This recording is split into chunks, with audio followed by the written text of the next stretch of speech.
Chapter number 3, name is pair of linear equation in two variables. मैंने chapter 1 और chapter 2 की video बना दिए हैं, आप उसको प्लेलिस्ट के माध्यम से देख सकते हैं। आप उसको फॉलो करके उस चैप्टर की प्रिपरेशन कर सकते हैं, तो सभी क्वेश्चन बोर्ड पे ओरिएंटेड है और आपके पेपर में आने की उसकी प्रोबेबिलिटी बहुत ज्यादा है।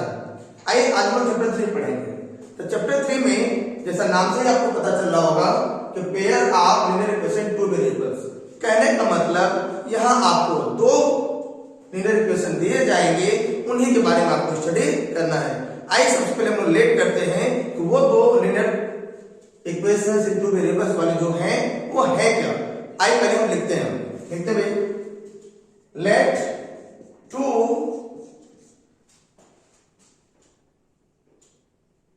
लीनियर इक्वेशंस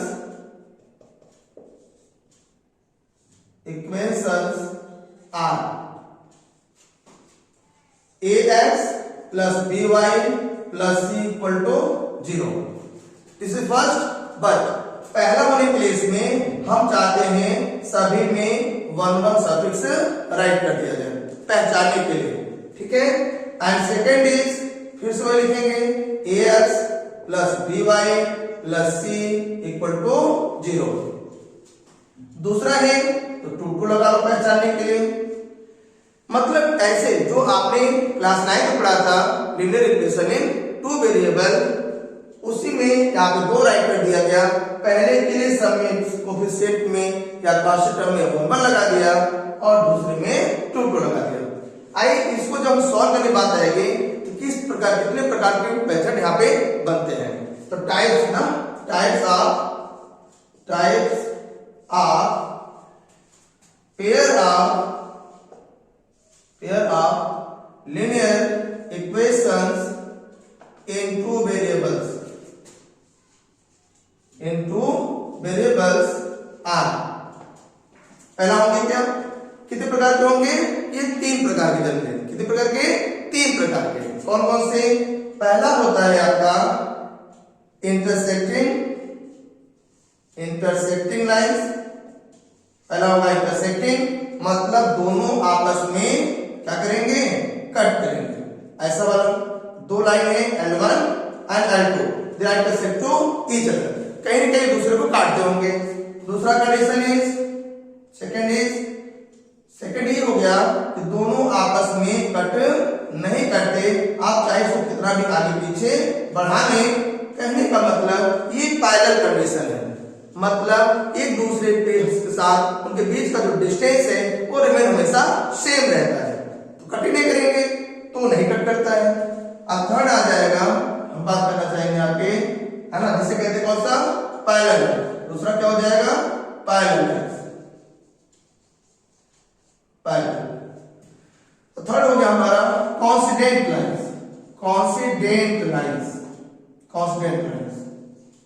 पहला क्या था, intersecting lines, this one be parallel lines और दिस वन कॉन्सिडेंट। कहने के लिए ये 2 लाइन है लेकिन L1 L2 दोनों के दोनों सेम हो जाए, सेम ही हो जाए, ऐसे केस में हम कहेंगे coincident lines. Intersecting lines means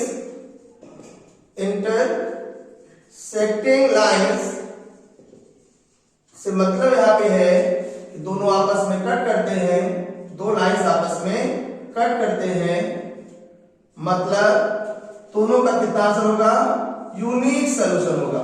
क्या होगा इसमें, यूनिक सोल्यूशन। यूनिक मतलब सिंगल सोल्यूशन, एक ही आंसर आएगा। जो पहले दोनों के बीच में एक ही x वैल्यू मिलेगी, एक ही y वैल्यू मिलेगी। अच्छा, दूसरा क्या था हमारा, पैरेलल लाइंस।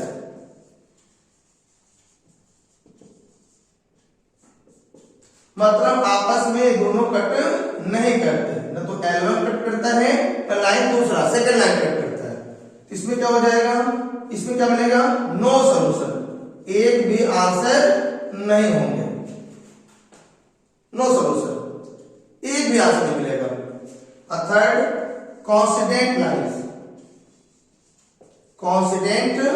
लाइंस, मतलब कहने का 2 लाइन है क्या बोलेंगे, क्या हो जाएगा, क्योंकि पहला देखो ये पहला इसका है, पहले का मेरा है, दूसरा का मेरा है, ये पहले का मेरा पॉइंट है, दूसरे का मेरा भी है। तो जितने पॉइंट होंगे ईच एंड एवरी पॉइंट, क्योंकि एक लाइन जो लाइन होता है इनफाइनाइट पॉइंट के कलेक्शन से बनता है, तो इनफाइनाइट आंसर्स हो जाएंगे, माने आंसर को हम काउंट नहीं कर सकते। हम क्या लिखेंगे, इनफाइनाइटली मेनी सॉल्यूशन। ठीक है, इसके सिंगल आंसर, इसमें एक भी आंसर नहीं मिलेगा, इसमें ढेर सारे आंसर मिलेंगे, इसे हम गिन भी नहीं सकते क्योंकि दोनों के पॉइंट कॉमन है। Now condition for intersecting lines, condition for intersecting lines,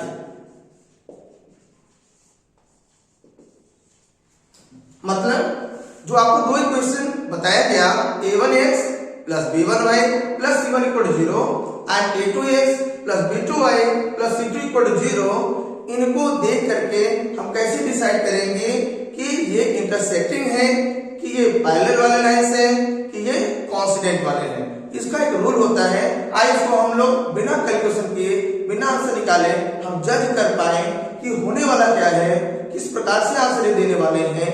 तो उसके लिए क्या करें, आई कंडीशन को लिखते हैं। कंडीशन क्या हो जाएगा, a1 upon a2 does not equal to b1 upon b2, मतलब दोनों इक्वेशन के a और b के वैल्यू को निकाल लिया जाए, a के रेशियो को आपस में, b के रेशियो को आपस में निकाला जाए। If they are unequal, in that case they are representing the intersecting lines.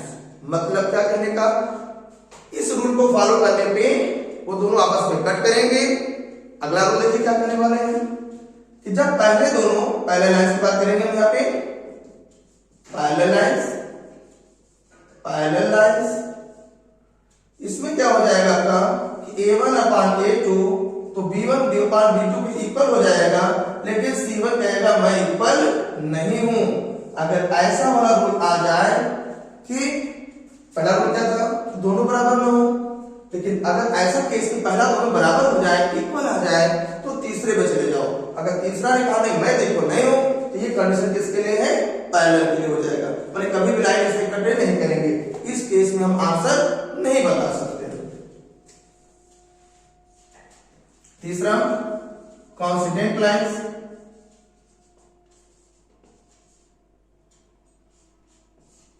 अब तो समझ गए होंगे, बिल्कुल सही समझे कि पहले दोनों अनइक्वल, अगले केस में ये दोनों इक्वल, तीसरे ने कहा नहीं मैं तो नहीं इक्वल, तो तीसरे केस नेक्स्ट केस में हम आएंगे तो हम तीनों की इक्वल की बात करने वाले हैं।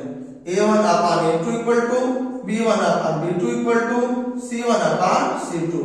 अगर तीनों के तीनों आंसर सेम हो जाए रेशियोज के, तो हम कहेंगे कि कोइंसिडेंट करेंगे। कहने के लिए दो लाइंस हैं, लेकिन दोनों लाइन क्या होंगे, सेम होंगे। ये जो होता है ये कंसिस्टेंट सॉल्यूशन को एक्सप्लेन करता है, कंसिस्टेंट है ना इक्वेशंस है। अगर इसको फॉलो करना है तो कंसिस्टेंट का मतलब होता है कि आंसर आना तय है, मतलब आंसर जरूर है, मतलब कुछ न कुछ यस वाई वैल्यू मिल रहा है। यहाँ एक ही मिलेगा, इसमें इनकंसिस्टेंट,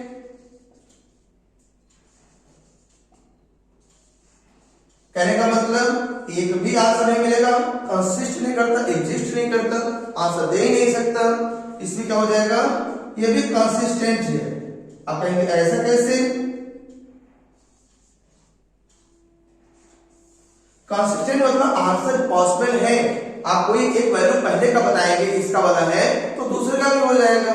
यहाँ ढेर सारे कंसिस्टेंस की बात हो रहा है। कंसिस्टेंट मतलब कि इनके बीच में कुछ न कुछ वैल्यूज क्या है, कॉमन है। यहाँ पे एक ही कॉमन हो पा रहा है, यहाँ ढेर सारे कॉमन होंगे, एक होंगे या तो ढेर सारे होंगे, दो कभी नहीं होगा। आपका जब एमसीक्यू क्वेश्चन में आएगा उससे दिया रहेगा no solution, one solution, two solution, infinite solution, है ना। जनरली बच्चे जो नहीं जानते वो टू भी लगाते हैं, टू तो होना ही नहीं है, केस केवल 3 है। आइए अब करते हैं application. Question is find whether the lines representing the following pair of linear equations intersect at a point, पहला केस, आर पैरेलल, दूसरा केस, आर कांस्टेंट। ओके, समझ गए सब लोग? देखते हैं। तो पहले का सॉल्यूशन करने के चेक करेंगे हम लोग कि देखते क्या होता है। चेक करने का रूल क्या है? रेशियोज को फाइंड करना। किसका ratio? a1 upon a2, b1 upon b2 and c1 upon c2। आइए देखते हैं। a1 यहां कितना है? देखो a1 2 है, b1 -3 and c1 6। a1 b1 c1 plus sign understood होता है, माइनस रहेगा तो राइट करना पड़ेगा। इधर आ जाओ, a2 4, b2 -5 and c2 2। देखो निकालिए, a1 upon a2 निकालो पहले, कितना आया? 2 upon 4 मीन्स 1 upon 2 हो गया, 1 जा 2 जा, 1 upon 2 आ गया। दूसरा निकालते हैं, ये निकाल लेते हैं। b1 upon b2 फाइंड करते हैं, क्या हो जाएगा? -3 upon -5। आंसर क्या आया? 3 upon 5। अब देखो तीसरा करने की जरूरत ही नहीं है, पहला का आंसर आया 1/2, दूसरे ने कहा मेरा आंसर 3/5। क्या दोनों इक्वल है? बिल्कुल नहीं इक्वल है। आप समझ गए, सही बात है। क्या हो जाएगा? Since this implies a1 upon a2 does not equal to b1 upon b2, so this implies क्या हो जाएगा? intersect at a point, intersecting lines कह दो, intersecting lines, intersecting lines मतलब आप समझ गए कि ये एक ही आंसर देने वाला है।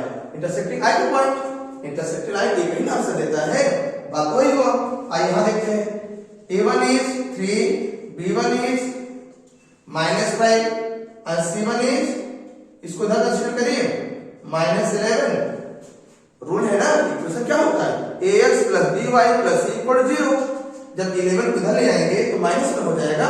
इधर आ जाइए, a2 6, b2 -10 और c2 22 -22। c2 कितना हो जाएगा? -22। आइए देखते हैं अब क्या हो रहा है। देखो a1 upon a2 3 upon 6, किसे कैसे करेंगे? 3 से, 3 1 जा 3 2 जा, 1 upon 2, b1 upon b2 निकाल लिया जाए, -5 upon -10, -1 कैंसिल, 5 1 जा 5 और 5 2 जा 10, 1 upon 2। ये दोनों इक्वल हो गए। अगर दोनों इक्वल हो गए तीसरे पे जाओ, आइए देखते हैं, c1 upon c2 क्या हो जाएगा? यहाँ पे -11 upon -22, माइनस कैंसिल, 11 1 जा 11 2 जा, क्या हो जाएगा यहाँ पे? 1 upon 2। तीनों इक्वल आ गए ना, a1 upon a2, b1 upon b2 और c1 upon c2 तीनों क्या है? यहाँ पे इक्वल है। आई कंडीशन किसकी है? कांस्टेंट की। दिस इंप्लाइज क्या हो जाएगा? So we can say that constant lines. क्या हो जाएगा? Constant lines. मुझे लगता है समझ गए, कांस्टेंट लाइंस। यहां पे आ जाओ, a1 डायरेक्ट करें, चलो a1 upon a2 क्या हो जाएगा बताओ? 4 upon 2। देख लो a1 कितना है? 4, a2 is 2, 4 upon 2 कैसे करो? 2 2 जा 4, क्या आ गया आंसर? 2 आ गया। b1 upon b2 -8 upon -4, minus minus cancel, 4 2 जा 8, कितना आ गया? 2। इस पे आ जाओ तीसरा, c1 upon c2। रूल क्या है? लेफ्ट कंसीडर करने का। 50 इधर आएगा क्या हो जाएगा? -15, और 10 इधर आएगा लेफ्ट करेंगे क्या हो जाएगा? -10, माइनस माइनस कैंसिल, 5 2 जा 5 3 जा, कितना आ गया? 3/2। क्या देखा? पहले दोनों इक्वल और तीसरा वाला अनइक्वल। ये कंडीशन किसका है? किसका कंडीशन है? Yes, no solution. So we can say that since a1 upon a2 equal to b1 upon b2 does not equal to c1 upon c2, this implies क्या कहेंगे? नो सॉल्यूशन, मतलब parallel lines. देखो समझ में आ गया, बिल्कुल आसान था, आप कोई परेशान हो रहे थे। In this question, find k for which they have infinitely many solution। तो पहला क्वेश्चन तो पैटर्न ये बना था कि ये सब किस प्रकार के इक्वेशंस हैं। अब क्वेश्चन ये बनाता है कि अगर कंडीशन दे दिया जाए कि इस प्रकार के इक्वेशंस हैं तो करेस्पॉन्डिंग कुछ वेरिएबल्स इंक्लूड कर दिए जाएंगे, उनके वैल्यूज क्या होंगे। उसमें मेरा इस क्वेश्चन में चैलेंज है। आइए हम लोग करते हैं। मोस्ट इंपॉर्टेंट ये पैटर्न जो होगा most important, okay, very important. चलिए करके देखते हैं। सबसे पहले हम लोग सॉल्यूशन में क्या करना चाहेंगे, a1 b1 c1 value right करेंगे, आल्सो किस वैल्यू लिखेंगे, a2 b2 एंड c2 लिखते हैं। a1 is 2, b1 is 3, c1 is -7, a2 is k-1, b2 is k+2 and c2 is -3k। Clear है? फॉर कंडीशन क्या है यहाँ पे, इनफाइनाइटली मेनी सॉल्यूशन इसके पास है, तो क्या करना चाहिए, कंडीशन को राइट करना चाहिए, वैल्यू को पुट करनी चाहिए और फिर सॉल्व कर देना चाहिए। देखिए कैसे, फॉर इनफाइनाइटली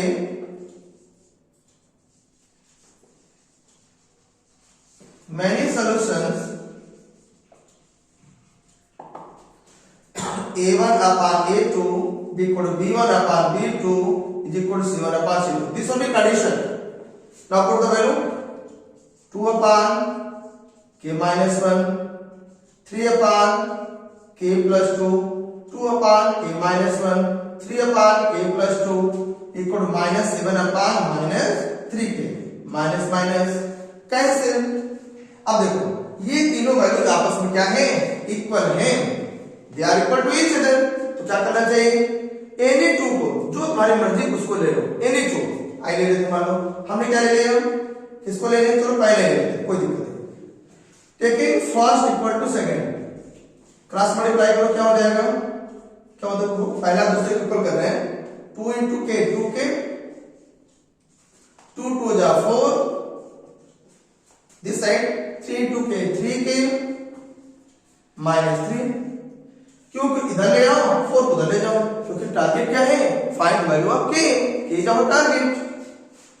2k -3k इधर शिफ्ट करेंगे, साइन चेंज होगा, -3 ये क्या हो जाए, -4 -k इक्वल टू -7, और answer is k equal to 7। चाहो तो तुम लोग इन दोनों को भी लिख सॉल्व कर लो या पहला तीसरा लिख सॉल्व कर लो, आंसर तो यही आने वाला है, क्योंकि तीनों का इक्वल होना तय है। क्वेश्चन कह रहा है ऐसा, जब तीनों इक्वल है तो हम किसी दो को भी लेकर सॉल्व कर सकते हैं। ये क्वेश्चन का आंसर हो गया। इन दिस टाइप समझ गए होंगे, क्या करने वाले हम लोग, नो सॉल्यूशन टाइप ले गए हैं। आइए देखते हैं नो सॉल्यूशन अगर है उस केस में वैल्यू आपके क्या होने वाली है, देखते हैं क्या हो जाएगा। Here a1 is 2, b1 is 3 and c1 is -9। तो इक्वेशन में ध्यान ही होगा, ax plus by plus equal 0, सबको लेफ्ट करो, राइट भी ले सकते हैं, तो दोनों को राइट लेना पड़ेगा ना। आप एक पैटर्न दिमाग सेट करिए, एग्जाम नजदीक है इसलिए। a2 6, b2 k -2, c2 कितना होगा, 3k -2, तीनों आ गए। अब देखते हैं, for no solution a1 upon a2 equal to b1 upon b2 does not equal to c1 upon c2, यही है ना। आई रहते वैल्यू को क्या हो जाएगा, 2 upon 6, 3 upon k -2 but not equal to -9 upon, देखो यहाँ माइनस छूट गया, क्यों, क्योंकि हमको इधर ले आना था, क्या लिखेंगे इसको, माइनस लगा देंगे, -3k -2, ये माइनस माने कैंसिल। तो वैल्यू आपके क्या होगा, इसके लिए हम इक्वल को ले लें, अब वैल्यू क्या नहीं होना चाहिए उसको हम किसी इन दोनों से ले लें, इन दोनों को सॉल्व कर लें, या सेकंड थर्ड कर लें, जिसमें वेरिएबल कम हो उसको टारगेट बना लो। क्या हो जाएगा, taking first equal to second, क्या है बताओ, पहला दूसरा ले, इसको कैंसिल करो, 2 1 जा 2, 2 3 जा 6, क्या बताओ क्या हो जाएगा, k -1 क्रॉस k -2, k 1 जा k 1 2 जा 2, ये हो गया। इधर क्या हो जाएगा 9, तो k इक्वल कितना आ जाएगा 9 प्लस 2, 2 किधर ले जाओ, k इक्वल क्या आ गया 11, मतलब k की वैल्यू 11 होनी चाहिए। अब क्या नहीं होनी चाहिए, उसके लिए इन दोनों के लिए सॉल्व कर सकते हैं। मतलब 11 तो होगा, वैल्यू k का 11 होना चाहिए।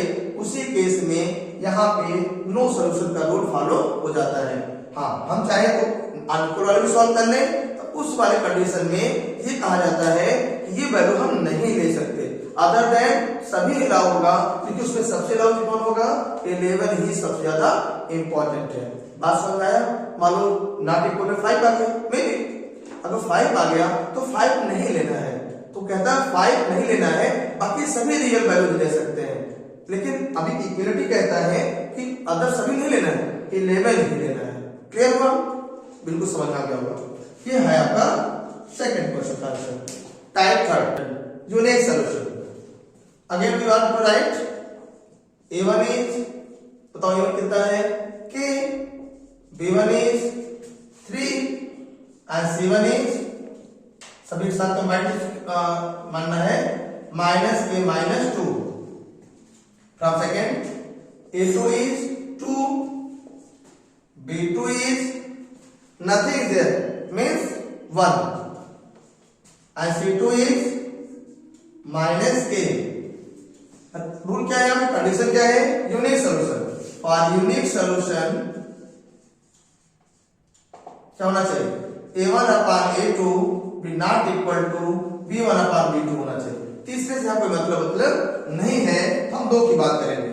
a1 अपॉन a2 मींस क्या, k अपॉन 2 नहीं इक्वल होना चाहिए 3 अपॉन 1 के। इसका मतलब k की वैल्यू 6 नहीं होनी चाहिए, बस इतना ही बोलना है। मतलब k equal 6 not allow other than 6 are real values of k।